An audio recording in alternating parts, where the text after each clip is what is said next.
Everybody out there, it's Pastor John with your Midweek Reflection. Got a big question for you here. What is the world's story? What is the story of the world? What is going on? You and I can tend to really get absorbed in our own lives. Am I right? Like we can go whole days, we go whole weeks probably, only thinking about the things that we have to do, the people we interact with, the responsibilities we have, and the things that are frustrating or challenging for us, right? Is that just me or is it you?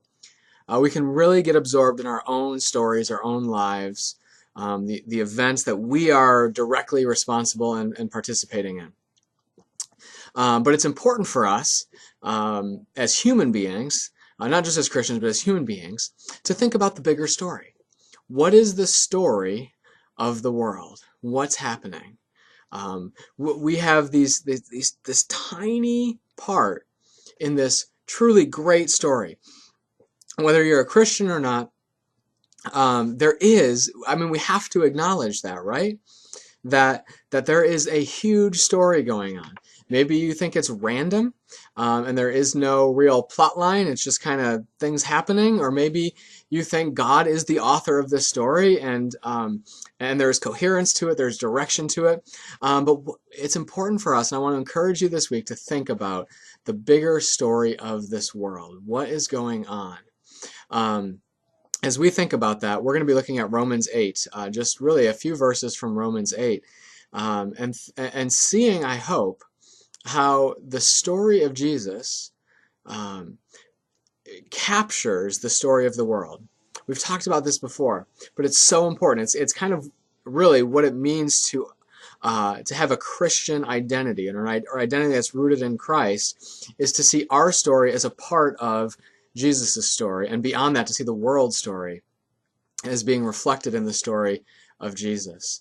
And so, with that in mind, think about that question again. What is the world's story? Where does suffering fit in? Where does beauty fit in? Where does our inclination towards justice, or desire at least for justice, fit in? Where do relationships and love and family, where do all of these things fit in? Where does our relationship with the animals and plants and in the universe, how does that all fit in to this bigger story, and how does it help us to understand who we are and why we're here? All right, so I want to encourage you to take some time this week to zoom out and not just look at my life, my story, but to see yourself within a much larger story, and indeed a story of good news as we follow Jesus.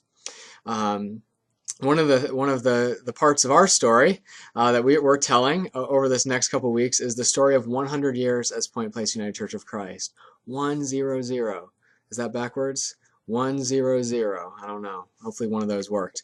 100 years as a church, a small part in this great story of the church, and we want to celebrate that. We've already had our deadline for RSVPs for the dinner on Saturday, May 6th. But if you signed up for that, that's going to be a great experience, I'm sure. But if you haven't, even if you haven't, or if you have, for me, the highlight of the weekend, I'm confident is going to be worship on Sunday morning. Because the whole idea of celebrating in the context of worship is that we're putting our story as Point Place UCC in the context of this greater story of God and what God is doing in this world. And on that Sunday, we're going to be looking at this phrase from Revelation, the God who was and who is to come. So we'll be looking back at how God has been faithful to us throughout 100 years. We're going to look at our present moment and try and find God in our reality right now, and then maybe look ahead just a little bit and dream about where is God calling us as we enter into the next century as a church. So anyway, this Sunday we'll be talking about that story and what it means to be a part of Jesus's cross and resurrection story. And then next week is the big 100 for us. So as always, I look forward to worshiping with you as we live the gospel life together. And until then, may God bless you.